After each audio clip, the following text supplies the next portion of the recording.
এই যে দেখুন মাঝে মাঝে কি বলা হয় প্রেমানন্দ নিতাই হরি বল। হরি বলটা কেন বলা হয় বলুন?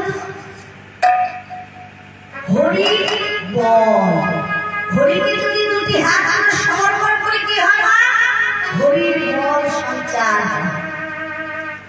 তাই বললেন হরি বল। এই যে দেখুন হরি শব্দের অর্থ কি? হকার হচ্ছে পিঙ্গল বর্ণ, সর্ববর্ণের শ্রেষ্ঠ বর্ণ। এই হকার জ্ঞানে অজ্ঞানে কেউ যদি একবার জপ করতে পারে তাহলে হরি তাকে সর্বস্ব জ্বালা যন্ত্রণা হরণ করে নেয়। রেখার হচ্ছে রক্ত বর্ণ। তাহলে কি বললেন? হকার পিঙ্গল বর্ণ সর্বধর্মের অর্থ জ্ঞানের জ্ঞান আছে।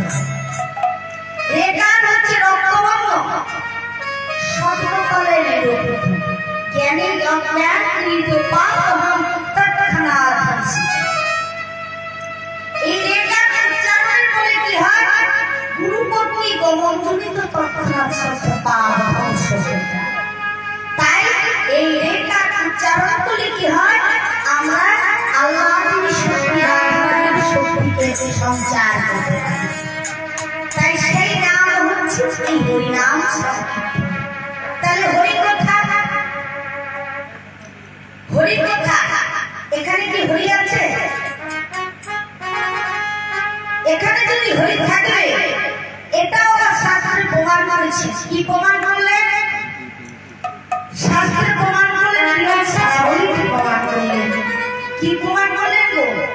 এই যে হকার উচ্চারণ করে আমরা যে হরিনাম স্মরণ করলাম, এই যে হরি মঞ্চটাকে এসেছি, এই হরি মঞ্চটা কারা? এই হরি মঞ্চটা কেন করা হয়? এই হরি মন্দিরটা তৈরি হয়েছে কোনো গ্রামগঞ্জে। দেখুন এই যে হরি মন্দিরটা এখন শ্রী চৈতন্য মহাপ্রভু সন্ন্যাস গ্রহণ যখন করছে, তিনি তো 48 বছর জীবন ধারণ করেছিলেন। এই 48 বছরের মধ্যে আপনারা হয়তো চিন্তা করছেন যে শ্রী চৈতন্য মহাপ্রভুর কথা কেন আসছে? এতে গৌরচন্ডিকা না করলে তাহলে কিন্তু কৃষ্ণলীলা বা কোনো লীলাই করা যায় না। যেমন একটি বৃক্ষ যদি লাগানো হয় না, বৃক্ষটি ধীরে ধীরে বড় হবে, তারপর গাছটা ফল ধরবে, ফলটা পাকলে কিন্তু মিষ্টতা পাবে। সেইরূপ গৌর হরিকে না আগে ডাকলে আর কিন্তু আমরা ঘরে ঢুকতে পারছি।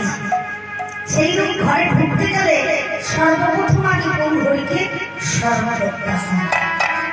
তাহলে এই যে চৈতন্য চরিতামৃতে মহাপ্রভু বলেছে যে এই যে 48 বছর জীবন ধারণ করেছিল, এই 48 বছরের মধ্যে তিনি কি করলেন?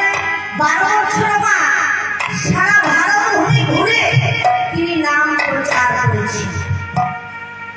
সারা ভারতবর্ষ ঘুরে নাম প্রচার করেছেন দুই পায়ে হেঁটে। আমরা একা কোথাও যেতে গেলে কত কষ্ট হয়, আর গৌর হরি সারা ভারতবর্ষ নাম প্রচার করেছেন পায়ে। 12 বছর এই নাম প্রচার করে চলেছে। এবার কি করলেন? 12 বছর তিনি গম্ভীরায় ছিলেন। 24 বছর বয়সে তিনি সন্ন্যাস গ্রহণ করেছিলেন। 24 বছর বয়সে সন্ন্যাস গ্রহণ করেছিলেন। তাহলে এই যে মহাপ্রভু এই যে আজকে যে হরিনাম হচ্ছে, এই হরিনামটা কেন হচ্ছে? এই যে দেখুন আমার বাবারা মানুষ করেছে, মানে মনের মধ্যে আনন্দ হচ্ছে, সুখ হয়েছে, হবে না? হরিকে এখানে দেখেছি, মনে সুখ না থাকলে ভগবান যদি আনন্দ না দেয় তাহলে কি হরিকে এখানে ডাকা যায়? তাই ওনার মনে আনন্দ হচ্ছে, সুখ হচ্ছে, ভগবানের নাম স্মরণ করবে আশা করেছিলেন। তাই হয়তো আজকে তিনি এই নামটা করছেন। আমি ভগবানের কাছে প্রার্থনা করব ভগবান যেন ওনার সংসারে মঙ্গল আনেন, বা এই নামের মধ্যে যেন আরো অতি ভক্তি ওনাদের হয়। একবার সবাই মিলে ওনার নাম করে বলুন,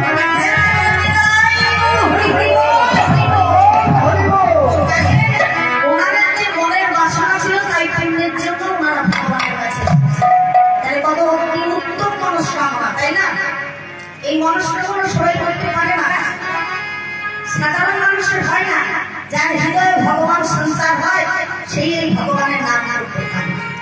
এই যে হরিনাম মা কার্তিকের বছর ধরে কি করেছিলেন? এই ভারত ভূমিতে যখন নাম প্রচার করেছিলেন একমাত্র কৃষ্ণ, হরে কৃষ্ণ কৃষ্ণ কৃষ্ণ হরে হরে, হরে রাম রাম রাম। 16 লাখ 36 বছর তিনি প্রচার করে গেছেন। আর জীবকে বলেছেন এই নাম আনন্দের সহিত করো। তাই মা যখন সন্ন্যাস নিচ্ছে, সচিমা জিজ্ঞেস করলেন, হ্যাঁ বাবা তুই যে সন্ন্যাস নিয়ে চলে যাবি, সন্ন্যাস নিয়ে চলে গেলে এখন যখন তোকে নাম বলবে কি করি, এই নাম যে চলে